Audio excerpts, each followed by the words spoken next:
বাজার একটু চক্ষু বন্ধ কইরা মোরাকাবা করো, দুনিয়া শান্তির জায়গা না, ইতিহাস পইরা দেখো।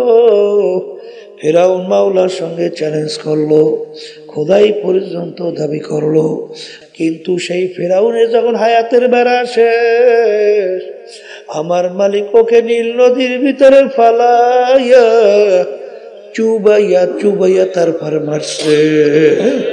ওরে খবিস, আমার মালিকের সমস্ত নেয়ামত ভোগ করছো, আমার মাওলার দেওয়া নেয়ামত চক্ষু দিয়া দেখছো, আমার মালিকের নেয়ামত জিহ্বা দিয়া কথা বলছো, আমার মালিকের দেওয়া নেয়ামত হাত পা দিয়া কাজ করছো, আমার মালিকের দেওয়া নেয়ামত ব্রেন দিয়ে পড়াশোনা করছো, এই ব্রেন দিয়া ব্যবসা বাণিজ্য কইরা সম্পদ গুছাইছো।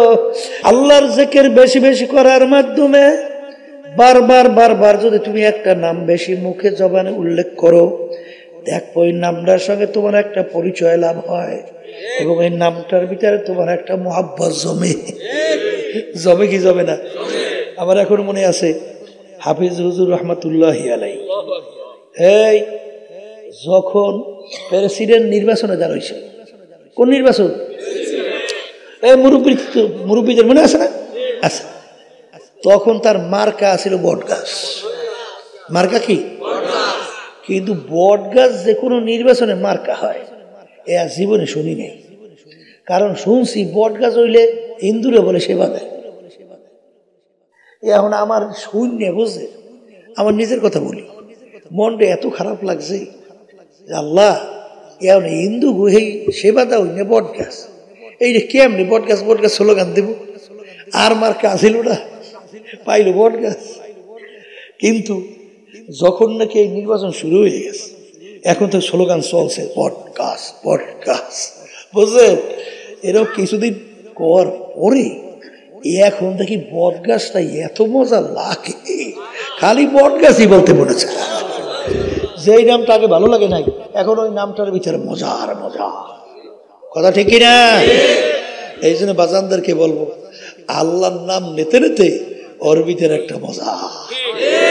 এক আল্লাহ বলছিলেন যে আমি যখন আল্লাহর নাম জবানে নেই, আমার জিহ্বাটা মিষ্টিতে ভরিয়ে যায়। কিতে ভরে?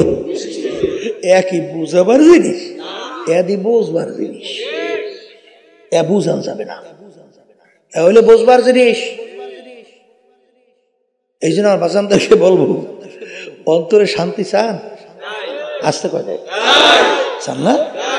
তো অন্তরে যদি শান্তি চান, কির মধ্যে 2, 4, 5, 10টা 5 তলা 10টা বিল্ডিং উঠান, খুব অন্তরে শান্তি।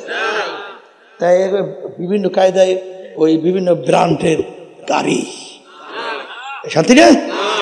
এবার আরো আরো মিনিস্টার এইখানে এর মধ্যে ইশারা কেনায় কিছু কেউ স্প্রে মানে নি, স্প্রে কোন দেখো দিয়ে ওরা ফাজলামি করে কেনা বিহানে, এটা কেমিক্যাল ছাড়ে বারবার। তাই যেই কথা বলতে চাইছিলাম, এই কি জানি বলছিলাম না জানি, এই অন্তরের শান্তি। অন্তরের সাথে কির মধ্যে আল্লাহ বলতেছেন, এই আলা বিযিকরিল্লাহি তাতমাইন্নুল কুলুব। হে আমার বান্দা বান্দিরা, তোমাদের অন্তরের শান্তি আমি রাখছি আমার জিকিরের মধ্যে। কির মধ্যে? আইয়ুব নবী আলাইহিস সালাতু ওয়াস সালামের নাম শুনছেন? শুনছেন?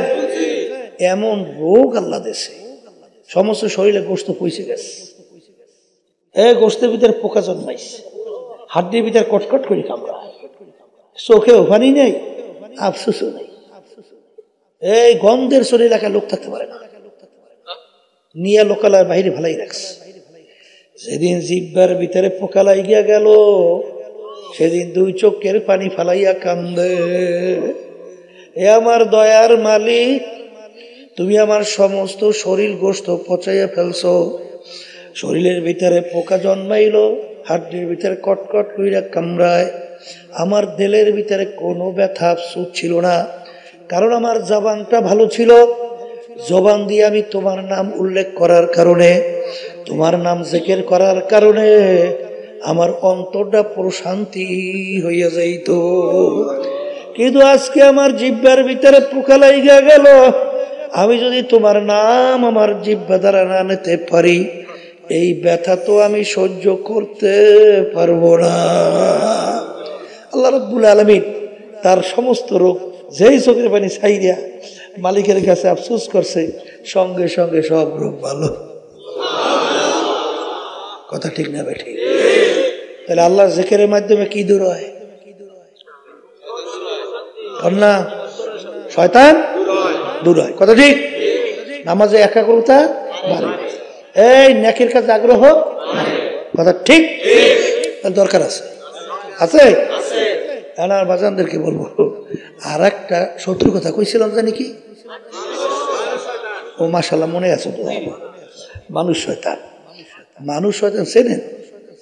আপনার স্ত্রী হইতে পারে, আবার স্ত্রীদের স্বামীরা হইতে পারে, হ্যাঁ, আপনার ছেলেও হইতে পারে, মেয়েরাও হইতে পারে, আপনার বন্ধু বান্ধব হইতে পারে, আপনার আত্মীয় স্বজন হইতে পারে, আপনার দলের নেতা নেত্রীরাও হতে পারে। বলে হুজুর তা কেমন?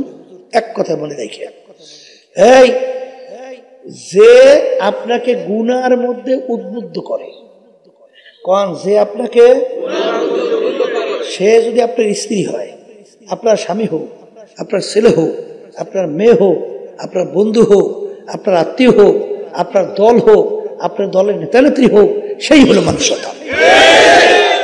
কথা ঠিক কিনা? এখন মানুষ শয়তান থেকে বাঁচা লাগবে না? এখন জিকির করলে মানুষ শয়তান যায়? তাহাজ্জুদের নামাজে যায়, কোরআন তেলাওয়াতের মাধ্যমে যায়, তাসবিহ তাহলিলের মাধ্যমে যায়। আম্মের ঘরের বউ আপনি জিকিরের মাধ্যমে সরাইবেন কেমনে? পারবে? তাই মানুষ শয়তান থেকে বাঁচা লাগবে না? আল্লাহ রাব্বুল আলামিন বলেন, মানুষ শয়তান থেকে বাঁচার জন্য ওয়াকুনু মা'আস সাদিকিন, তোমরা সাদিকিন বান্দাদের সঙ্গী হইয়া যাও। সোহবতে সালেহ তোরা সালেহ কুনাদ, সোহবতে তালেহ তোরা তালেহ কুনাদ। এক জামানা সোহবত বা আউলিয়া, বেহতরা সদ সালে তাআত বেরিয়াব, গলে খুশবু ইদার হাম্মামে রোজে, রসিদাস্তে মাহবুবে বাদাস্তা। বলেন সৎসঙ্গে স্বর্গবাস। মুখ খুলে বলেন, অসৎ সঙ্গে সর্বনাশ।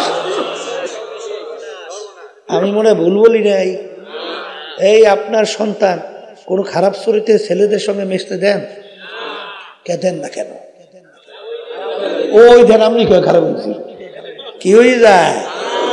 হ্যাঁ, তাহলে বুঝা গেল সৎসঙ্গে স্বর্গবাস। অনেকে দোয়া আছে, হুজুর নামাজ ভালো লাগে না, হুজুর গুনার কাম ছাড়তেই পারি না, হুজুর কেমনে ভালো হবো, চেষ্টা করি রাস্তাই পাই না। রাস্তা পাইবেন কেমনে? রাস্তায় চলেন, হ্যাঁ চলেনি তোরা, তাই পাইবেন কেমনে?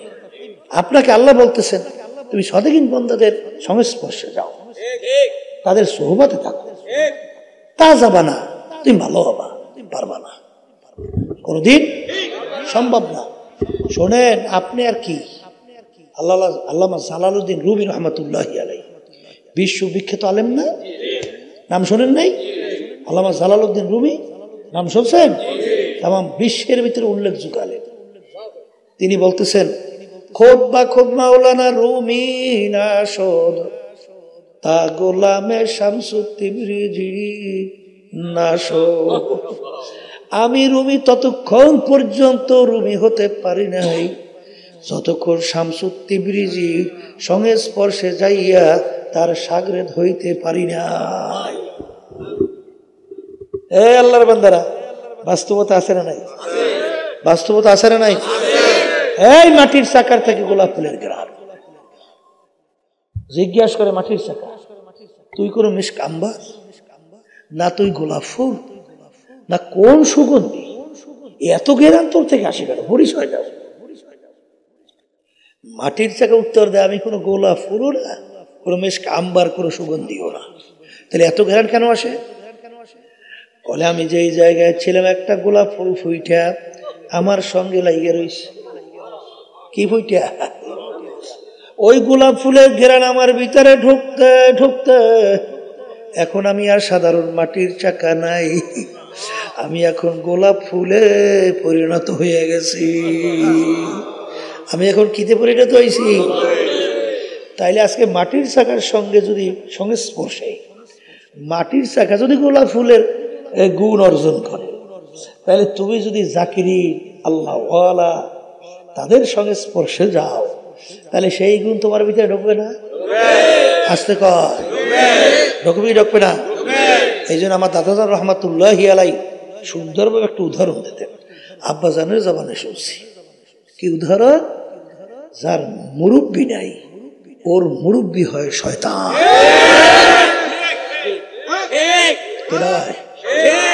হ্যাঁ, বাস্তবতা আছে না নাই? এই ফাও কথা বুঝছেন না। আল্লাহ রাসূল সাল্লাল্লাহু আলাইহি ওয়াসাল্লাম বলেন সাহাবায়ে কেরামদেরকে লক্ষ্য করিয়া, হে আমার সাহাবারা, তোমাদের প্রত্যেকের জন্য ভিন্ন ভিন্ন একটা শয়তান নির্ধারণ করা আছে, প্রত্যেকের জন্য। সাহাবায়ে কেরাম প্রশ্ন করলেন, হে আল্লাহর রাসূল সাল্লাল্লাহু আলাইহি ওয়াসাল্লাম, হুজুর আপনার জন্য কি একটা শয়তান নির্ধারণ করা আছে? আপনার জন্য কি একটা শয়তান নির্ধারণ করা আছে? সাহাবারা প্রশ্ন করছে। আল্লাহ রাসূল সাল্লাল্লাহু আলাইহি ওয়াসাল্লাম বলেন, হ্যাঁ আমার জন্য একটা শয়তান নির্ধারণ করা আছে, কিন্তু ওয়ালাকিন আসলামানি, কিন্তু ও আমার কাছে আত্মসমর্পণ করছে। কারণ আল্লাহ রাব্বুল আলামিন তার রাসূল 24 ঘন্টা তার কুদরতি নিয়ন্ত্রণে ছিল। কথা কয় না? কথা ঠিক না? ঠিক। তাহলে শয়তান সবার জন্য নির্ধারিত। এখন তোমার যদি মুরব্বী না থাকে, এখন মুরব্বী ভূমিকা পালন করবে কে? এটা সাদিকিন বান্দাদের সঙ্গী হওয়া লাগবে। রাজি আছি? আল্লাহ আমাদের সবাইকে তৌফিক দেন। তাহলে সাদিকিন বান্দাদের সঙ্গী যখন হবেন, তখন দেখবেন আল্লাহর রহমতে আপনার নেক কাজ করার আগ্রহ বাড়বে। আমি বাস্তব বলছি না ভুল বলছি? হ্যাঁ, আপনি দেখেন দাদাজান রহমাতুল্লাহি আলাইহির ঘটনা শুনছি। এই এক চরমনের মুজাহিদ দাদাজানের কাছে বলতেছে, হুজুর আমার ছেলেটা, হুজুর এক ছেলে বসে বসে উলুলুলুলুলুলুলুলুলুলুলু এইটা কয়, উলুলুলুলু। আসলে উলু হব কথা বুঝছেন? এইটা উলুলুলুলুলু হিন্দুরা কয় না? আচ্ছা, এখন হুজুর আমি বিপদেই পড়ছি, আমার ছেলেকে যত জেকে শিখাই ও খালি উলুলুই কয়। দাদাজান বলছেন, তোর ঘর করছো কোন জায়গায়? হিন্দু বাড়ির পাশে? বলে হয় হুজুর হিন্দু বাড়ির পাশে। বলে তাড়াতাড়ি ওখান থেকে ঘর সরাও। সরাইয়া যেখান থেকে আজানের শব্দ শোনা যায়, যেখানে কোরআনুল কারীম তেলাওয়াতের শব্দ শোনা যায়, যেখানে মালিকের জিকিরের আওয়াজ শোনা যায়, এই জায়গায় যে ঘর বানাও। ওই আল্লাহর বান্দা কথা শুনে ঘর ভাঙিয়ে শৌচা নিয়ে এমন জায়গায় বানাইছে। এখন কয়েকদিন পরই এখন সন্তান বলতেছে, লা ইলাহা ইল্লাল্লাহ, লা ইলাহা ইল্লাল্লাহ, লা ইলাহা ইল্লাল্লাহ মুহাম্মাদুর রাসূলুল্লাহ। তাহলে সোহবতের গুরুত্ব আছে না নাই? আছে না নাই? সোহবত এমন এক জিনিস বাজান ভালো কইরা জানা লাগবে। ওই যে শুনছেন ইমাম ফখরুদ্দিন রাজি রহমাতুল্লাহ আলাইহি বাজান, তিনি পীর সাহেব হুজুরের কাছে গেছিলেন। পীর সাহেব হুজুরে বলেন, আপনি কে? আমি ইমাম ফখরুদ্দিন রাজি। বলে ওই যে শুনছি বিশ্ববিখ্যাত আলেম সে? বলে হ্যাঁ হুজুর আমি সেই ফখরুদ্দিন রাজি। বলে বাবা তোমার ভিতরে এত বেশি এলেম, তোমার ভিতরে মালিকের মারিফত ঢুকানোর জায়গা নাই। এলেমের গরম কমাই আসো, এরপরে চেষ্টা করা যাবে।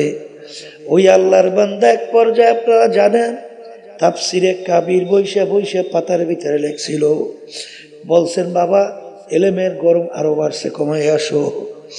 তিনি মৌতের যখন সময় আইসা গেল, তিনি তো 101টার মতো দলিল ঠিক করছে মৌতের সময় শয়তানের সঙ্গে যুদ্ধ বাহাস করবে। কিন্তু শয়তান তোমার আমার সে বড়, জানো না পাণ্ডিত না কম? আসতে কয় তুমি কি জানো? হ্যাঁ, একটু বিসমিল্লাহ তার কি কয়েকটা করি, ওরে সর্বনাশ বিশাল আলেম। ওদিকে শয়তানি বোঝাই, হিংসায় ভরা। ঠিক না বাটি? আসমানি 104 কিতাব, এই 104 কিতাবের ইলম আল্লাহ রাব্বুল আলামিন ইবলিসের মধ্যে দান করছে। এত বড় জানেন না পণ্ডিত, কি বলছেন? এখন ইমাম ফখরুদ্দীন রাজি রহমাতুল্লাহ আলাইহি তার দলিল খণ্ডন করতে আর কোনো অসুবিধা? এত টাস টাস টাস টাস শেষ। এখন ইবলিসের কথা মাইনে নেওয়া লাগে। ওদিকে এই শামসুদ্দিন কুবরা রহমাতুল্লাহি আলাইহি, এই নাজিমউদ্দিন কুবরা রহমাতুল্লাহি আলাইহি, নাজিমউদ্দিন কুবরা রহমাতুল্লাহ ওযু করতেছেন আর কাশফের মাধ্যমে দেখতেছেন শয়তানের সঙ্গে সওয়াল জব চলছে।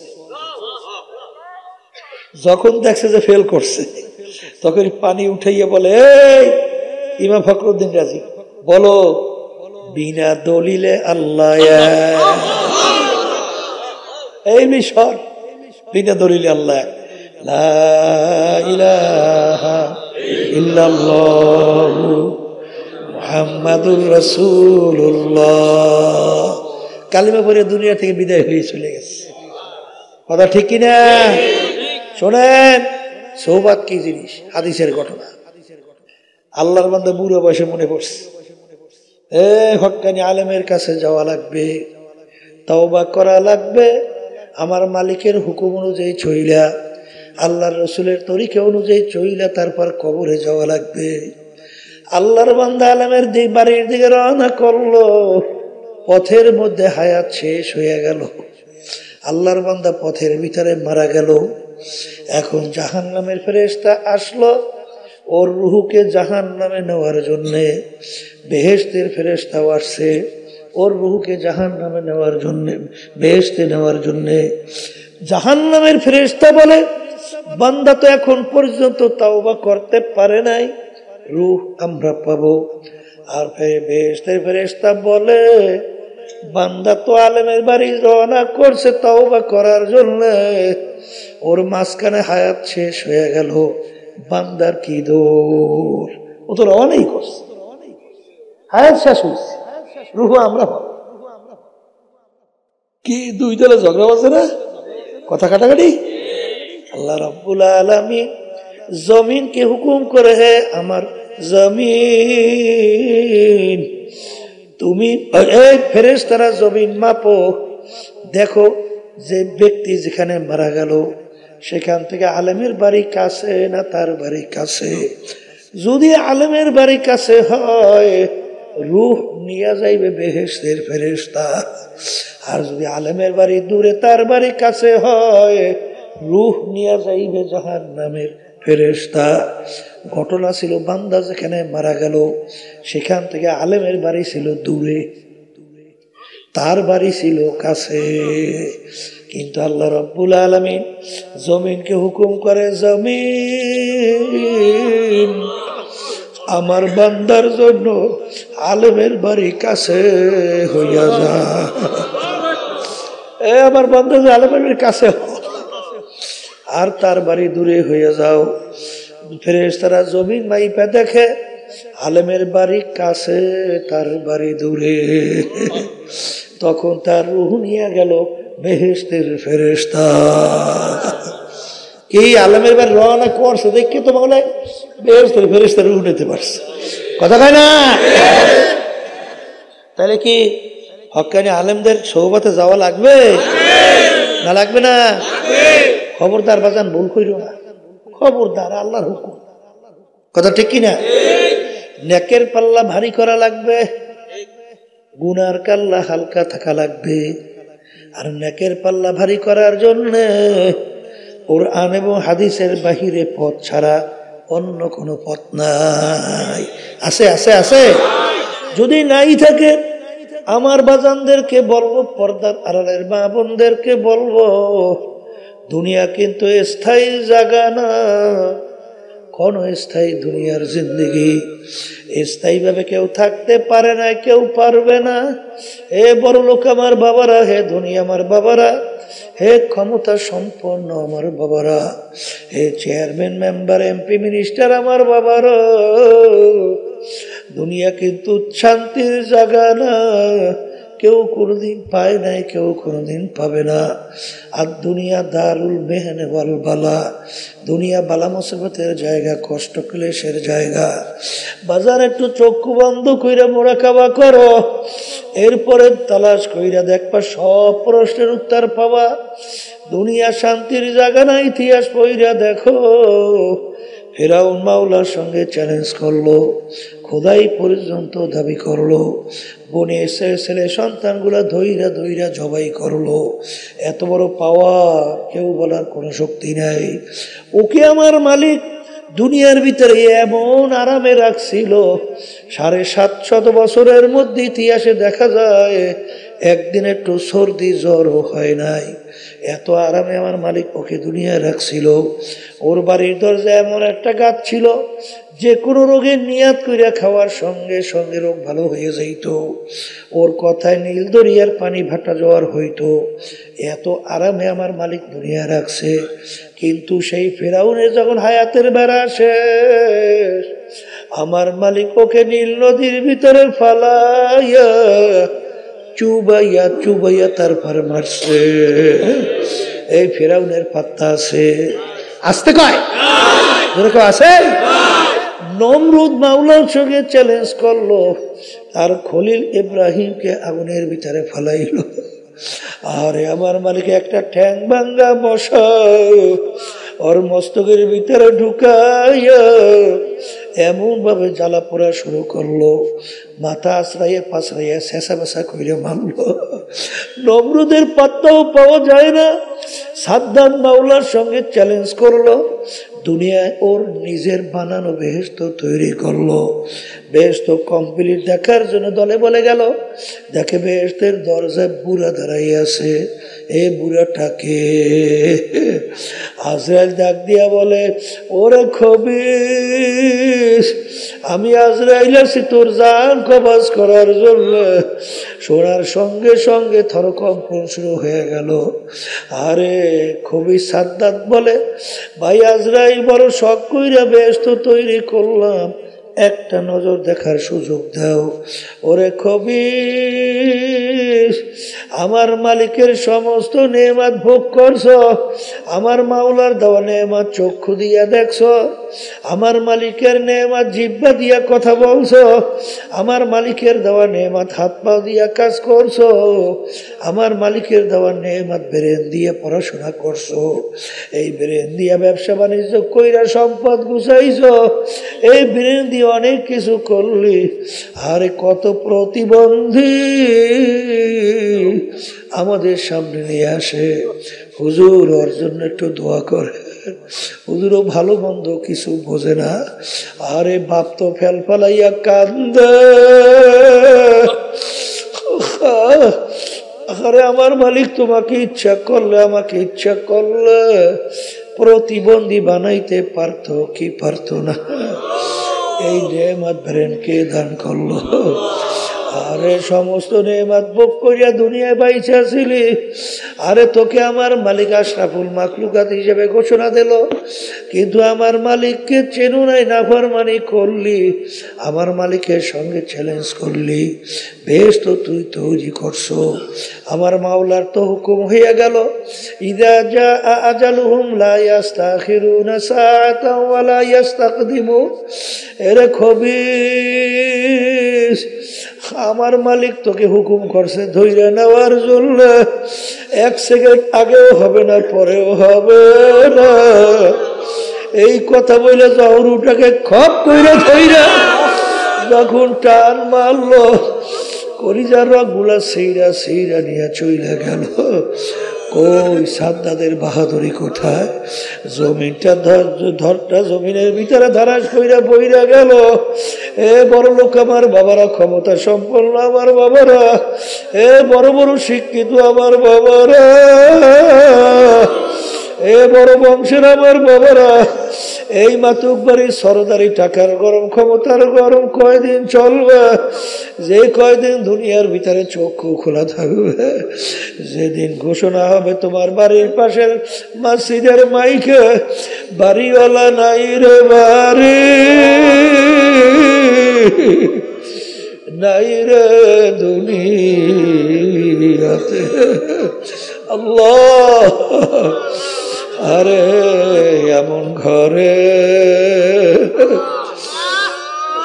যাইতে হবে যেই ঘরে নাই বাতি, এমন ঘরে থাকতে হবে যেই ঘরে নাই সাথী। এ নাফরমান, কবরে নাফরমান কোন অবস্থায় থাকবে? আল্লাহর হাবিব বলেন, সমুদ্রের মধ্যে যদি কেউ পইরা যায়, সমুদ্রের তুফানে একবার তার মাথার নিচের দিকে নিয়ে যায়, আবার বাঁচার জন্য মাথা উপরের দিকে উঠায়, আবার তুফানে তার মাথা নিচে নিয়ে যায়, আবার বাঁচার জন্য মাথা উপরে উঠায়, আর উপরে বড় আশা নিয়ে ঢালো ঢালো তাকায়, আমাকে উপর থেকে একটু কেউ ধরেনি, ডোবে ওঠে ডোবে ওঠে। ও যে বিপদের মধ্যে আছে, নাফরমান কবরের ভিতরে এইভাবে থাকবে। আরে যখন কবরের পাশ থেকে সন্তান যাবে, ডাক দিয়ে বলে, আমার প্রিয় ছেলে,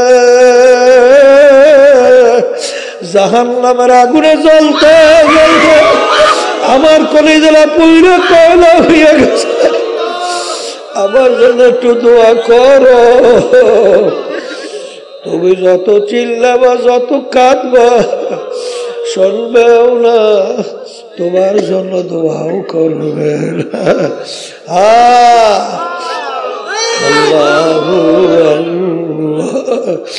এ দুনিয়াদার পাগল আমার বাবারা, এ মুসলমান আমার বাবারা, পর্দার মা বোনেরা, আল্লাহ আল্লাহর হাবিব বলেন, হে আমার উম্মতেরা, কবর রাউযাতুম মিন রিয়াজিল জান্নাহ আও হুফরাতুম মিন হুফারিন নার।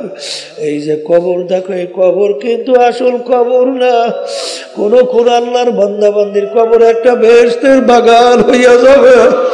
আল্লাহ আপনি আমার জন্য, আমাদের সবার জন্য কবুল করে দিয়ে। আল্লাহর হাবিব বলেন, ও আমার উম্মতেরা, কোন কোন নাফরমানের কবরের মধ্যে জাহান্নামের আগুন বসে হইয়া যাবে। নাফরমানকে কিয়ামত পর্যন্ত আল্লাহ জাহান্নামের আগুনে জ্বালাবে। আল্লাহ আমাকে, আমাদের সবাইকে মাফ কইরা দিয়ে।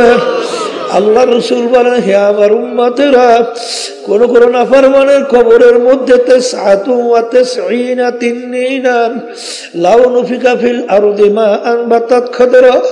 কোন কোন নাফরমানের কবরের ভিতরে একটা না, দুইটা না, 99টা সাপ জবা হইয়া যাবে। ওই সাপ কিয়ামত পর্যন্ত নাফরমানকে পেঁচাইয়া ঠুকরাইতে থাকবে। ওই সাপ কেমন বিষধর হবে, জমিনের দিকে মুখ কইরা যদি ফুঁক দিত, কোন গাছপালা তরুলতা মাথা জাগাতে পারত না। এমন ঘরে যাইতে হবে যেই ঘরে নাই বাতি, এমন ঘরে থাকতে হবে যেই ঘরে নাই সাথী।